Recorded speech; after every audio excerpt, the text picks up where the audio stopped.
तो जिनको लगता है कि मेरा पेपर अटेम्प्ट करने का जो तरीका है वो क्रिस्टल क्लियर है और उसको बदलना नहीं है, तो वो इस वीडियो को स्किप कर सकते हैं। सबसे ज़्यादा कन्फ्यूजन बच्चों लोग में आता है। जब मैं तैयारी कर रहा तो मेरे में आ रहा था कि सर 3 चीज़ें हैं, रीजनिंग है, जीके जीएस है और टेक्निकल है, तो कहाँ से अटेम्प्ट करें। वो ये है कि कभी भी आप पेपर को A1 नंबर से स्टार्ट करके नंबर 200 क्वेश्चन एक राउंड में पेपर करने का कभी भी गलती नहीं कीजिएगा। ये तो कैसे हैं आप सब? आई होप आप सभी का तैयारी बहुत बढ़िया चल रहा होगा। एग्ज़ाम भी डिले हो गया है। ऐसे पता चल रहा है कि CHSL के बाद होगा, तो शायद CHSL का जो एग्ज़ाम होगा तो नवंबर तक चलेगा। तो कोई प्रिडिक्ट तो नहीं है, लेकिन आप लोग के पास 1-1.5 महीना तो टाइम एक्सटेंड हो ही गया है। बाकी आज हम सोचे कि इस टॉपिक पे एक वीडियो बनाया जाए कि आप लोग को जो टेस्ट है या और जो एग्ज़ाम में पेपर जो करने का अटेम्प्ट करने का जो तरीका है वो कैसे होना चाहिए, मैंने कैसे अटेम्प्ट किया था। बहुत ही बेसिक चीज़ है, 2-3 वीडियो में मैं बताया हूँ। तो जिनको लगता है कि मेरा पेपर अटेम्प्ट करने का जो तरीका है वो क्रिस्टल क्लियर है और उसको बदलना नहीं है, तो वो इस वीडियो को स्किप कर सकते हैं। बाकी जो मैंने मतलब कैसे अटेम्प्ट किया था या फिर जो स्टैंडर्ड प्रोसीजर क्या होता है पेपर अटेम्प्ट करने का, वो चीज़ मैं इस वीडियो में आज डिस्कस करूंगा। और दूसरा है कि अभी आपका लोग का तैयारी किस तरह करना चाहिए, क्या फुल लेंथ स्टार्ट कर देना चाहिए, तो 2 पॉइंट पे आज मैं बात करने का कोशिश करूंगा। सबसे पहले मैं आ जाता हूं कि जो एग्ज़ाम अटेम्प्ट करने का जो एक तरीका है जो ऑलमोस्ट हर लोग अप्लाई करता है, बेसिक से है लेकिन बहुत ही इम्पोर्टेंट है, उस पर बात करेंगे। देखिए, हम लोग के जो SSC JEE में है, एक सबसे ज़्यादा कन्फ्यूज़न बच्चों लोग में आता है। जब मैं तैयारी कर रहा तो मेरे में आ रहा था कि सर 3 चीज़ें हैं, रीजनिंग है, जीके जीएस है और टेक्निकल है, तो कहाँ से अटेम्प्ट करें, क्या पहले टेक्निकल करें या फिर पहले रीजनिंग करें। तो इस पे आप लोग कन्फ्यूजन आप लोग को होने का ज़रूरत नहीं है। देखिए, ऐसा कोई हार्ड एंड फास्ट रूल नहीं है कि रीजनिंग से ही अटेम्प्ट स्टार्ट करना है या फिर टेक्निकल से ही स्टार्ट करना है। जो आपको कन्वीनियंट लगता है, आपके लिए जो अच्छा लगता है, आप उससे अटेम्प्ट कीजिए। लेकिन जो इम्पोर्टेंट चीज़ है वो ये है कि कभी भी आप पेपर को A1 नंबर से स्टार्ट करके नंबर 200 क्वेश्चन एक राउंड में पेपर करने का कभी भी गलती नहीं कीजिएगा। ये मैं 2-3 वीडियो में बता चुका हूँ, दोबारा इसी पे मैं इसलिए फोकस कर रहा हूँ क्योंकि अगर कोई बच्चा गलती कर रहे हैं आप लोग में, तो जो मैं प्रोसेस बता रहा हूँ आप इसको 1-2 टेस्ट सीरीज में अप्लाई करके देखिए। मैं डेफिनेटली बता सकता हूँ कि आपका जो इम्प्रूवमेंट है वो आपको दिखेगा। और जब आप टेस्ट देंगे तो आपको जो क्वेश्चन को समझने का जो शक्ति है, जो समझने का जो कैपेबिलिटी है, वो आपका बढ़ेगा इस चीज़ से। तो पहला चीज़ जो मैं क्लियर कर रहा हूँ कि किससे स्टार्ट करना है, तो आप रीजनिंग या फिर टेक्निकल दोनों में से किसी एक से स्टार्ट कीजिए। मेरा मानना है कि जीके जीएस से स्टार्ट मत कीजिएगा। उसका रीज़न ये है कि जीके जीएस से आप स्टार्ट कीजिएगा, बहुत सारा क्वेश्चन जीके जीएस में ऐसे होता है जिसको आपको लगता है कि ये मैं कभी पढ़ा था लेकिन अभी याद नहीं आ रहा है, या फिर आपको लगता है 2 दिन पहले ही तो ये क्वेश्चन मैं पढ़ा था और थोड़ा सा रह गया लेकिन वही क्वेश्चन आ गया। तो ये माइंड में आप देखिए, जब भी आप जीके जीएस का क्वेश्चन बनाते हैं तो ये माइंड में आता है कि अरे ये क्वेश्चन तो मैं पढ़ा था कल ही, अभी याद नहीं आ रहा है यार, क्या था। तो जब ये आपका दिमाग में मतलब पछतावा वाला एंगल घुस जाता है कि यार काश उस दिन थोड़ा सा और आधा घंटा पढ़ लेता, ये टॉपिक क्लियर हो जाता तो आज ये क्वेश्चन बन जाता। तो इसलिए जीके जीएस को स्टार्टिंग में मत लीजिए। बाकी आपका अगर रीजनिंग ठीक लगता है तो रीजनिंग से लीजिए, टेक्निकल ठीक लगता है टेक्निकल। इसमें मतलब कोई ऐसा चीज़ नहीं है कि दोनों में से किसी एक में स्टार्ट करें, ठीक। दूसरा है कि कोशिश कीजिए कि राउंड में अटेम्प्ट करने का, 2 राउंड या 3 राउंड। सिंगल राउंड में कभी भी कोई भी पेपर आप अटेम्प्ट नहीं कीजिएगा।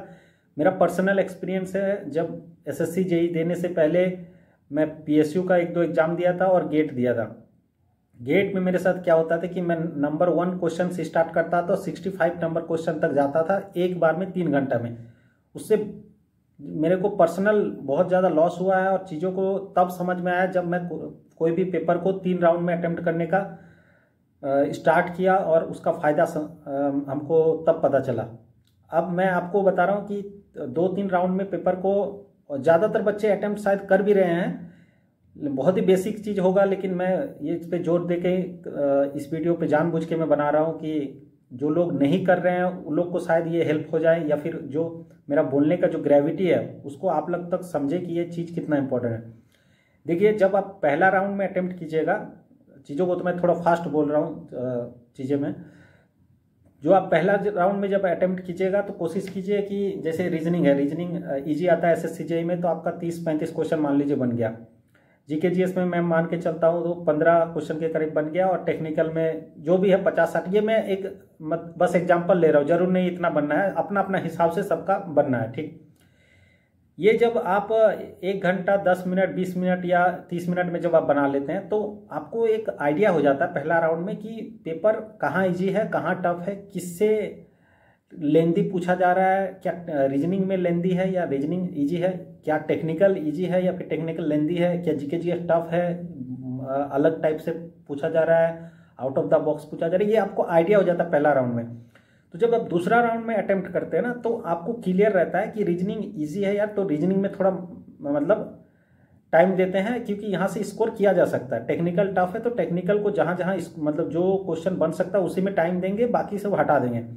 और जीके जीएस अगर आउट ऑफ द बॉक्स है तो आप ज़्यादा नहीं सोचते हैं। तो एक बेनिफिट तो यहाँ हो गया कि आपका पहला राउंड में आपको पेपर मतलब एक तरह से बोले तो पेपर आपका दिमाग में छप जाता है कि पेपर कैसा है इस बार का। तो पेपर अगर चेंज होता है, जैसे कि इस बार एडिक्विटी लेगा तो पैटर्न अगर बदला तो आप एक अपर एज में होंगे कि पैटर्न बदला तो आपको वो शॉक नहीं कर पाएगा। दूसरा ये चीज़ होगा कि जब आप पहला राउंड कर लीजिएगा तो दिमाग आपका थकेगा नहीं। ये मैं हमेशा बताता हूँ कि दिमाग को आप जितना कम थकाइएगा उतना ज़्यादा लास्ट तक इफिशियंसी के साथ आप एग्जाम दे पाइएगा।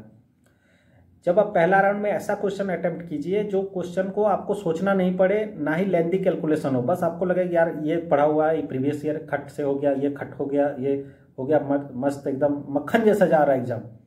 तो उससे क्या है ना, आप एक मान लीजिए जैसे 10 किलोमीटर दौड़ना है तो आराम आराम से पहले दौड़ते गए हैं, उसमें स्टेमिना आपका बचा रहा, लास्ट का 2 किलोमीटर एकदम रगड़ दिए। तो ये चीज़ पेपर अटेम्प्ट में भी होता है। आप इजी क्वेश्चन कर लिए, उसके बाद दोबारा से जब आप अटेम्प्ट कर रहे हैं तो वो क्वेश्चन अटेम्प्ट करने का कोशिश कीजिए जिस क्वेश्चन में आपको लगता है कि ये क्वेश्चन बन जाएगा, थोड़ा सा लेंदी है लेकिन मैं ये इसको बना लूँगा, ये आपका सेकंड अटेम्प्ट होना चाहिए इस टाइप का क्वेश्चन। थर्ड अटेम्प्ट बहुत ही कम टाइम बचता है और वो उस क्वेश्चन के लिए बचता है जिसको आपको आता ही नहीं है, या फिर आपको ऑप्शन से गेस मारना है, क्योंकि 50% 60% के प्रोबेबिलिटी में आपको गेस मारना भी पड़ेगा और मारना भी चाहिए मेरे हिसाब से। तो ये फ़ायदा है जब आप ऑप्शन से मतलब 3 राउंड में पेपर को अटेम्प्ट करते हैं। तो मेरा पर्सनल एक्सपीरियंस में मेरे को काफ़ी फ़ायदा हुआ था, और ये मतलब हर कोई आप टॉपर से लेके बेसिक जो स्टूडेंट है वो लोग भी अप्लाई करते हैं। तो ये उन बच्चों के लिए था जो लोग बहुत ज़्यादा कन्फ्यूजन होता है जब हम लोग प्रिपरेशन फेज होता है कि कैसे करना है क्या नहीं करना है।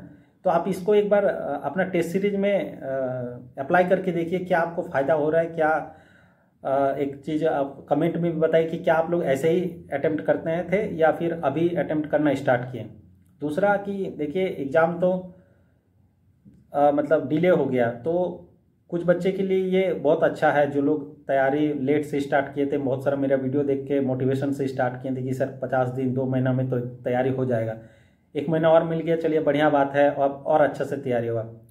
कुछ बच्चा के लिए थोड़ा सा डिमोटिवेट का बात होता है, जो लोग 1-2 साल से एसएससी जेईई दे रहे हैं उन लोग में होता है क्या कि एक तो डिले हो गया एग्ज़ाम, तो उन लोग का तैयारी पहले से बहुत अच्छा था, तो थोड़ा सा डिमोटिवेट हो जाता है कि पढ़ने का मन भी नहीं कर रहा, बहुत सारा फेस्टिवल भी बीच में आ गया, रिदम भी टूट जाता है। तो दोनों का ही है कि थोड़ा सा देखिए जो मतलब मोटिवेशन को एक तो बनाए रखना है और धीरे धीरे करना है, हताश नहीं होना है और डाइवर्ट भी नहीं होना है दूसरा एग्जाम में। कोशिश अगर आपको लग रहा है कि एसएससी जेईई आपका मतलब आप निकाल सकते हैं तो कोशिश कीजिए एसएससी जेईई में स्टक रहने का, क्योंकि अगर आप यहाँ से डाइवर्ट होंगे तो दूसरा बच्चा अभी तैयारी फोकस करके कर रहा होगा, उसके लिए तो एग्ज़ाम जैसे पोस्टपोन्ड हुआ उसके लिए तो एक गोल्डन चांस मिल गया कि भाई ये छूट गया था, इसको कर लेते हैं। और फिर इस टाइम में कुछ बच्चा होगा जिसका तैयारी नहीं हुआ होगा, उसके लिए जो छूट गया या फिर जो लग रहा है जिस पोर्शन में नहीं हुआ उस पोर्शन को आप कंटिन्यू कीजिए, बाकी अब रिवीजन स्टार्ट कर दीजिए, फुल लेंथ टेस्ट स्टार्ट कर दीजिए। और जो जैसे मैंने बताया था कि अगर सेव किए हुए हैं क्वेश्चन, टेक्निकल हो या फिर रीजनिंग हो, तो उसको आप कंटिन्यूस देखते रहिए। अगर आप प्रैक्टिस कर लिए हैं तो स्टार मार्किंग जो मेथड मैंने बताया था उस मेथड से आप रिवीजन स्टार्ट कर दीजिए। यही सब है। बाकी जो अटेम्प्ट करने का तरीका उसको आप जरूर अप्लाई कीजिए। अगर आप सिंगल राउंड में कभी मत कीजिएगा, ये मेरा सलाह है। आप एकदम से इस चीज़ को मतलब दिल में और दिमाग में डाल लीजिए कि आपको 2 राउंड तो मिनिमम पेपर को लेना ही है। कभी लक होता है सिंगल राउंड में हो जाए, लेकिन 5 से 7 क्वेश्चन का फर्क जरूर से जरूर आएगा अगर आप मल्टीपल राउंड में पेपर को अटेम्प्ट करते हैं। और एसएससी जेईई एक ऐसा एग्जाम है जहां 3 क्वेश्चन में मेंस का लोग टॉप 100 में आ जाता है। किसी का 3 क्वेश्चन गलत हो गया तो वो सिलेक्शन से ही बाहर हो जाता है। चलिए ठीक है, और बाकी कोई भी क्वेरीज हो तो आप कमेंट में ज़रूर बताएं, मैं उसका आंसर करने का ज़रूर कोशिश करूँगा। Thank you. मेरा मानना है कि जीके से स्टार्ट मत कीजिएगा। उसका रीज़न ये है कि जीके